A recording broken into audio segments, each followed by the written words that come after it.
If you're familiar with Ansel Adams, you might have heard of something called Group F64. This was a group of photographers in the 1930s who wanted to popularize a style of sharper, more realistic photos. Now, Group F64 is named after the aperture value f64. When you use that aperture with a 4x5 or an 8x10 large format film camera, you can get a lot of depth of field and very sharp photos from front to back, which obviously is going to be pretty good for landscape photography. Now, the equivalent aperture on a full-frame digital camera today is actually about f8. So if Ansel Adams formed the group right now, and he shot with one of the more typical cameras out there, he might have just called it Group F8. So does that mean that f8 is going to be the best aperture for landscape photography? Well, it is a very useful aperture, but there's also a lot of reasons to use something else. I've personally used every single aperture on my lens for landscape photography, just depending on what the shot required. So in this video, let's go through some of the different situations that you'll face as a landscape photographer so that you know exactly what aperture to use. To make things easier, I've added a few dozen of my own landscape photos to a collection in Lightroom, and I'll just be sorting them by the aperture values as we go through this video. Now this is a chart of each successive aperture stop going from f1.4 to f16. I'm going to go through all the situations where each one of those apertures is the best one for landscape photography. Now starting at the really wide apertures, say f1.4 to f2.8, you don't really have a lot of depth of field at these apertures, and they're also not usually going to be the sharpest apertures on your lens. But there are still a few cases in landscape photography where you'd want to use them anyway. Number one is if you're shooting in very low light conditions and you don't want to use too long of a shutter speed for whatever reason. So assuming that your subject is far enough away, you can actually get away with these apertures pretty easily and still get enough depth of field. I did that in the first one of these photos. As you can probably tell, the bird was flying extremely fast. I couldn't use a long exposure or it would be too blurry, so instead I captured the light that I needed using my aperture. And specifically I picked an aperture of f2.8, and that's not good for depth of field, but luckily everything here was pretty far away from my lens. So when I zoom in on the photo, you can see that I still have a pretty sharp image. The only real issue with depth of field is that these very small pieces of ice that are closer to my camera are pretty clearly out of focus. I don't think that most people would notice at the full screen, but they are definitely less sharp than they could be. For the next one, it's a very different looking subject, but actually a very similar reason why you would use a large aperture, and that is when you're shooting Milky Way photography. I've got two Milky Way photos right here. I took them at 20 seconds of exposure and 25 seconds of exposure. But because the stars are moving across the sky, those were the longest exposures that I could use. So my best option in order to capture enough light was just to use a large aperture. And it's pretty hard to tell in this first photo that there isn't a lot of depth of field just because everything's actually quite far away from my camera. But in the second photo, if I zoom in on the closest cable on the bridge, you can definitely see that it's out of focus. And in this case, that's just the trade-off that I have to live with. It's not ideal, but again, I don't think that it ruins the photo. Now another situation where you would want to use a large aperture is when you intentionally want some out of focus areas in the photo. That can be the case if you're doing more of a close-up photo, which maybe you wouldn't consider this one to be a landscape, but some people do call things like this intimate landscapes. Or maybe something like this, which is a bit more of a traditional landscape, but with a shallower depth of field. Now this last photo is kind of surprisingly also taken at a large aperture, specifically f2.4. And that's kind of curious, because when I zoom in, there doesn't seem to be any problem with depth of field, despite the pretty prominent foreground. And if you look closely, you'll see that this isn't the only strange camera setting. ISO 20, 1.54 millimeters, these are very weird settings. And the reason for that is because I actually took this photo with my phone. Now, I don't want to get into a huge discussion on equivalence in this video because, oh my, have people already talked about that. But suffice to say, the same reason that Ansel Adams' Group F64 is really like Group F8 with a full-frame camera, this f2.4 aperture is kind of an illusion. In fact, my depth of field right here is actually like using an aperture of f22 with a full-frame camera. There is enough depth of field many times over. So if you've got a camera with a smaller sensor, whether that's a drone, a Micro Four Thirds camera, or an APS-C sensored camera, just keep that in mind. The aperture numbers above and everything that I'm saying about them are the full frame equivalent. If you want to know what it is for your camera, just divide by the crop factor. It looks like this, and I'll also put this up again at the end of the video. Now, on to the next group. The range from f4 to f5.6 is a pretty interesting one because this is where a lot of lenses, especially the newest lenses out there, hit their maximum level of sharpness. but these are also apertures that don't have as much depth of field, so in a lot of landscapes, these actually are not very good apertures to use. Your lens might be a little bit more sharp at these apertures, but that doesn't really matter if your foreground is completely out of focus. So I did use f5.6 for this photo, and it's very sharp when you zoom in, but also everything in this landscape was very far away from my lens, so the depth of field problem doesn't really apply. Now these two are both photos that I took from a drone. I used f4, which is the sharpest aperture on my setup, but if you're wondering, it's true that my drone has a relatively small camera sensor, and the depth of field here is actually equivalent to f11 on full frame. So not that it would usually matter for a drone photo, but those two shots do have more depth of field than what you'd normally see at f4.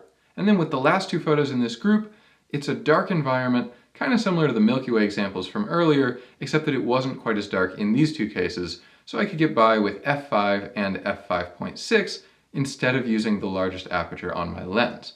And that was good because in both of these cases I did have a bit of foreground, and it would have been out of focus at an aperture like f2 or f1.4. It's actually slightly out of focus in these shots. You can see a little bit of blur here and a little bit of blur in this photo, but I really needed to capture that additional light, so it wasn't an option to use a darker aperture. And at this point, we're getting into what most people would say are the best apertures for landscape photography, f8 through f11. Just a quick reminder, those are for full frame cameras, and you'll have to divide by your crop factor if you have a smaller camera sensor. And this is the Ansel Adams territory, group f64. You get a lot of depth of field, and you're still pretty close to what the test charts would say is the sharpest aperture on most lenses. So these are very good apertures to use by default if you have a wide-angle lens and a typical looking foreground in your landscape. It's also a useful range of apertures if you have a telephoto lens, but there isn't much of a foreground. And that's because telephoto lenses naturally have less depth of field. In fact, you've got to be very careful that you don't get out of focus areas in your photo when you're using a telephoto lens. Personally, even when I have no foreground at all, I still default to at least f8 when I use a telephoto lens for landscape photography. And here's the reason. In this photo, the hill was at least a football field away from me. Now I used an aperture of f9 and I focused on the mountain in the distance. But I'm at 200 millimeters right here, very far zoomed in, and even though this hill is pretty sharp, you can probably tell even on a compressed YouTube video that it's not quite as sharp as the mountain behind it. I probably should have used f11 right here instead of f9. It's not a huge problem in this case, but it might have been if I had used, say, f4 or f5.6. So going through a few more examples, f11 for this one, f9 for this one, and then f8 for this one. So there you go. And then the last big reason to use one of these apertures is if you have an extremely close foreground, but you're using a crop sensor camera, like in these two photos. This one is at f8, and this one is at f9, but they both have more depth of field than you might expect because I'm shooting with an APS-C camera in both cases. And now we move on to my favorite aperture, f16. If you have a super close foreground with a wide-angle lens, or a more normal foreground with a telephoto, that range from f8 to f11 probably won't be enough. Those situations come up a lot in landscape photography, and the obvious solution is to shoot at f16. Unfortunately, f16 is such a small aperture that you're going to lose a meaningful amount of sharpness because of something called diffraction. This is when waves of light are bending through such a narrow aperture that they actually interfere with each other, and you're going to lose some sharpness. So it's not a good idea to just set your lens to f16 and leave it there, but in cases where you do need a lot of depth of field, it's a perfectly fine trade-off. Even though f16 does have more diffraction, it's still a whole lot better than getting the wrong level of depth of field. So you can see that in these first couple of photos, the foreground is right next to my lens. I basically had to use f16 or I wouldn't have gotten enough depth of field. And along the same lines, it's probably the best aperture to use if you have a telephoto lens and a foreground that's reasonably close to your camera. I used it right here to get both icebergs to be sharp simultaneously.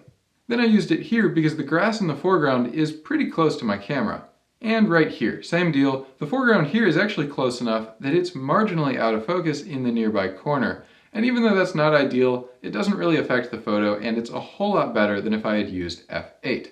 And then there's two other special cases where I would generally recommend f16. The first one is if I want to use a long exposure to capture motion blur. Maybe there's moving water or there's moving clouds in the photo. By using f16 in that case, of course, you can cut down on a ton of light. So that way you can use those long shutter speeds without overexposing your photo, and that's exactly what I did right here with a 2-second exposure. If I had used, say, f8, my photo might have been perfectly sharp with enough depth of field, but my shutter speed would need to be half of a second, which wouldn't have given me the same level of blur in the water. And then I also use f16 in cases like this, where I want a really interesting sun-star effect on bright points of light. The smaller that your aperture is, the more defined this sun-star effect is going to be. This video clip, I think, does a good job demonstrating that, but I really like this effect, so I use f16 when I want to capture it. Now, if f16 still isn't giving you enough depth of field, I recommend using a technique called focus stacking. This is where you'll blend together photos that are focused at different points. It's not a perfect technique, but it's a lot better, I think, compared to using apertures like f22 or f32. Just gets you a lot more sharpness. Now, once again, all of these numbers that you can see are for a full-frame camera. So if you divide by your crop factor, the numbers do look different, but my recommendations stay exactly the same. Here they are. This is what I would recommend in pretty much any case, at least as a default. If you follow this chart, you're going to get good photos under pretty much any landscape photography conditions.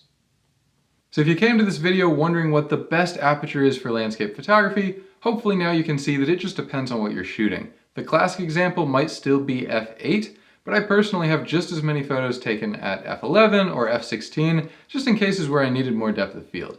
And then at the opposite end of things, when you're shooting Milky Way photos, it's a whole lot better to go to that range from f1.4 to f2.8. And now that I'm wrapping things up, speaking of Milky Way photography, that's the big tutorial that I'm working on right now, and I'm actually going to publish the first part of that within the next couple of weeks. So a huge thank you to those of you who requested it and talked about it. I love hearing from you guys, and I still think that it's kind of crazy that you guys like hearing from me, but I won't disappoint. It's going to be a comprehensive course with multiple videos for free, as always. But for now, I hope that you liked this video and found this video useful. I'm Spencer Cox, and I'll see you next time.